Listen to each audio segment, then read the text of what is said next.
Okay, so I guess we're doing this now, huh?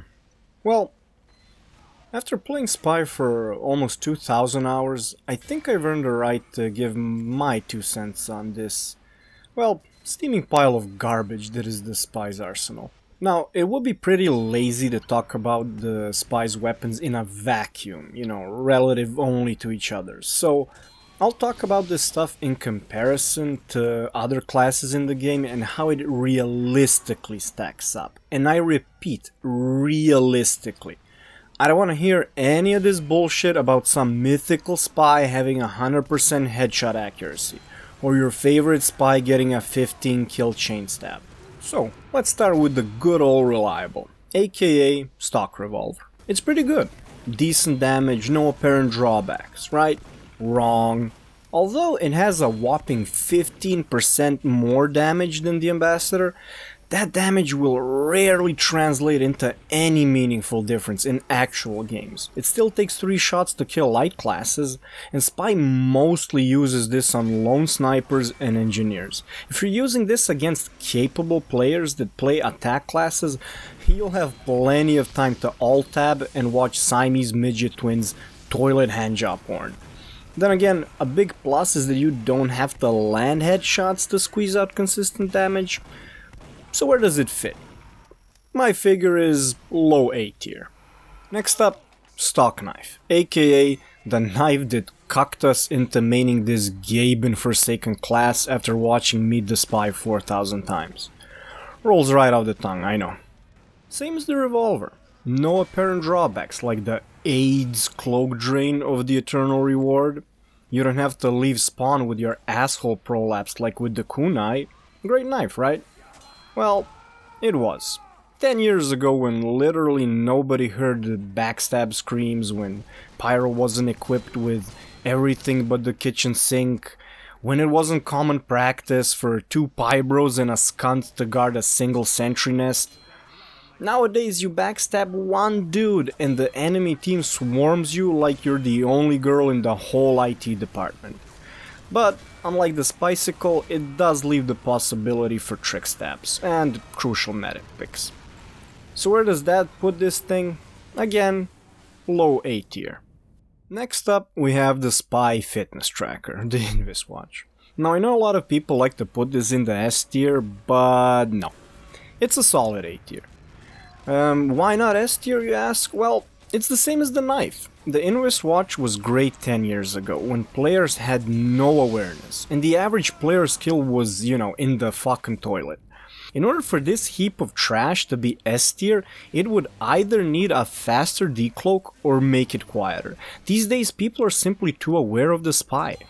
Like, when you decloak, if you die, it's almost always because someone turned around randomly, or because they heard you. I've seen it a billion times. An engineer is clanging away at his toys, like his dispenser is making that fucking fridge noise, the sentry is beeping, you decloak, the engineer and the obligatory pyro immediately lock eyes with you the same way your cat does when you open the fridge. But since it's better than the alternative watches, A tier it is. The stock Zapper. I know what you're thinking, Cytox, you're just a noob spy, you're salty, this has to be S tier, right? Well, it would be, if it weren't for the homewrecker. Now listen, S tier means a weapon is either extremely powerful or always reliable, regardless of the circumstances. It has little to no counters. It's mostly the reliability thing. Think of the stock sniper rifle, that's an S tier weapon. Nowadays, with Pyro's Puff and Sting combo not being what it used to be, it's meta for Pyros to carry around this micro dick energy flag. And it only takes one. A single weapon that takes no skill to use counters half of the reason why Spy exists. Remember this?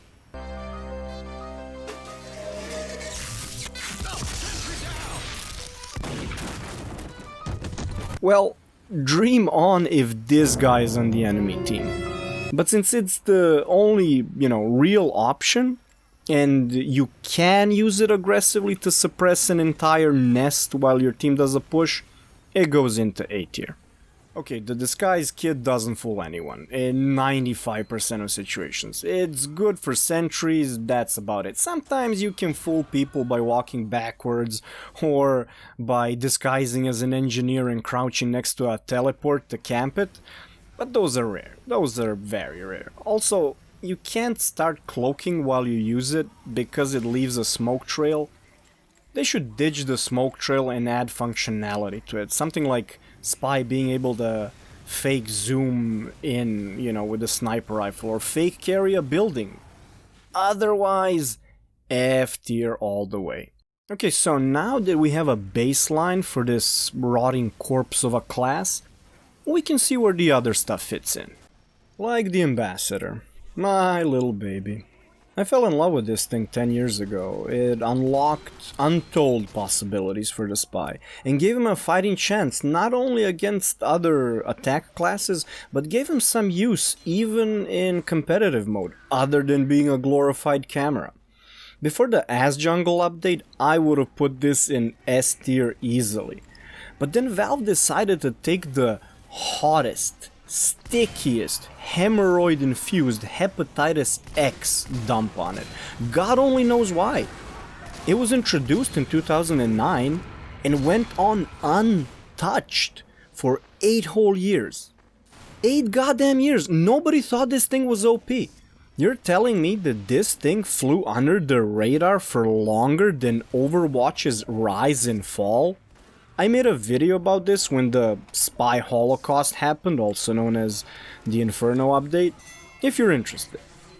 Every class has a secondary way of playing. Engie has his Tumor Sentry, Sniper has his Kuntsman, Demo has his AIDS build, but apparently not Spy. Nope, Spy can't have it. So what's left of the, great Ambassador? I can hear the troglodytes already. You can still do 1 or 2 damage, you're just bad. Yeah, sure you can. If you manage to shove the gun up someone's ass and shoot him in the head through their colon. Now you have to put yourself in grave danger to use this gun. The range is simply too short. It completely defeats the purpose, other than killing brain-dead engineers. So, weak B tier. Next, Aladdin bin Stabbin knife. Your eternal reward. Jesus, what a shit show. I genuinely prefer this knife in its old form, when you couldn't even use the disguise kit, even without the Saharan set perk. The main issue with this knife is the massive dick punch your cloak takes. You can't move anywhere. You're forced to pair this shit with the mother of all non-guns, the Litrange. Otherwise, you'll never move anywhere. They should decrease the cloak drain, and the disguise should maybe drain half of the meter, not the entire thing. C tier. The Litrange, as I said, it's not a gun. It does no damage.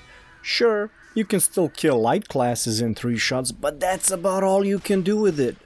This is a utility item, not a weapon. But the utility it gives is pretty good, if you're a stab-oriented spy, because the 40% extra cloak is a lot. It allows you to think with less panic and get into better positions. Definitely B tier. The consider, it sounds great in theory, you have infinite cloak, right? And no doubt it can be used as intended. You can watch my spy talk video if you need a demonstration.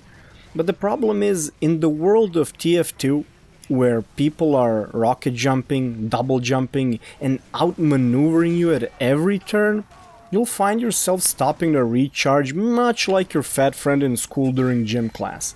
And the fact that you get a third less cloak from ammo boxes and you can't pick them up while cloaked lands this piece of shit in C tier. The Dead Ringer used to be OP as fuck, but considering Spy was still the weakest class in the game, even with that, it wasn't that bad. But I get it, I mean, in its initial version, it was OP. You could sit in a door frame and block an Ubered heavy for 7 seconds, practically denying them a push single-handedly, because it blocked 90% of damage while cloaked, and you could recharge the whole thing from junk on the floor. But they over-nerfed it over the years. In the same update where they castrated the ambassador, they decided Spy apparently was still too OP. So they decided that you shouldn't be able to recharge the Dead Ringer at all from ammo.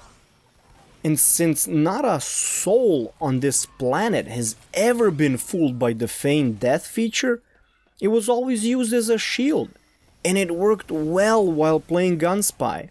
Now, with all of that gone, its only purpose is to pair it with the Spicicle and use it to run away from pyros, which takes you, out of commission for like 20 seconds if you survive. And that's the only reason it's not in D tier, because it still has some use for gun spies. So, C tier it is. The Spicicle is kind of hard to place. In its initial version, it was definitely S tier, gave you plenty of fire immunity, and was a silent killer. It paired greatly with the Dead Ringer. Now, since, the gun spy is mostly dead and only stubborn morons like myself still play gun spy, it's hard to find a use for the Spicicle. It has the same features as the stock knife, with the added benefit of some, fire resistance, but two major drawbacks. One, it leaves a statue lying around. So as soon as someone sees it, you're fucked. The jig is up. And the other one is if a pyro by any chance touches you, even, a pixel, you don't have the knife anymore. And you could lose a critical pick. So, all things considered, I think B tier is fair for this thing. The big earner. Listen, if you want to leave your base with a rectal bleed every time, go big or go home and pick the kunai. And be proud of your prolapsed asshole.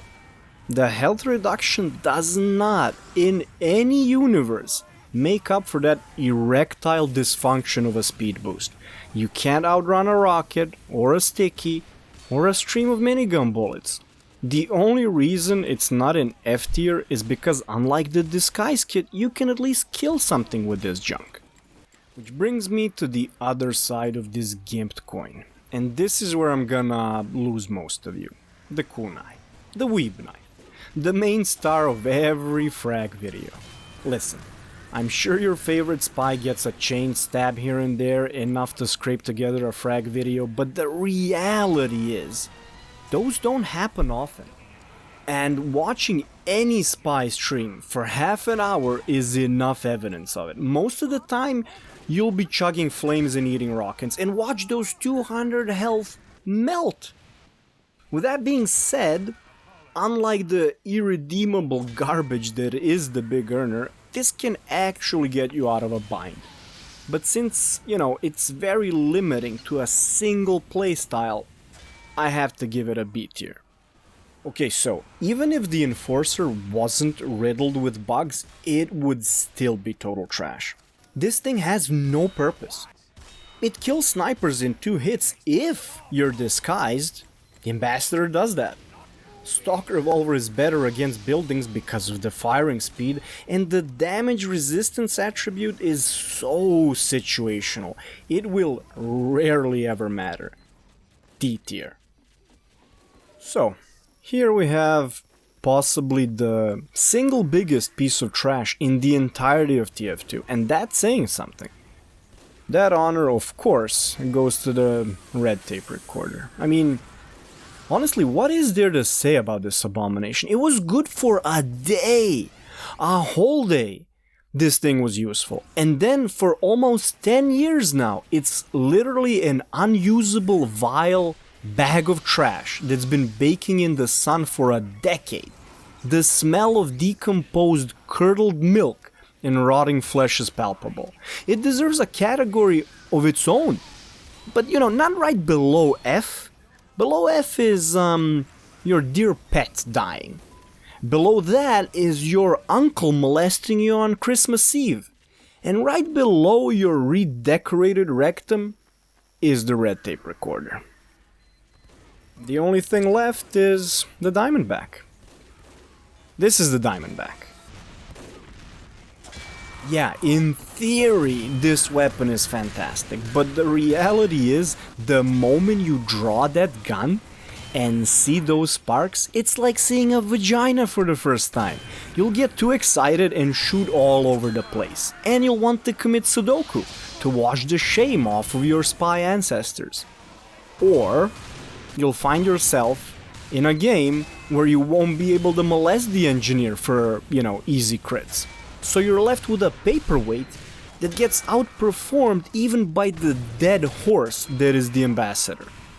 I'm reluctantly placing it in B tier only because it has potential, not because of its, usefulness in reality.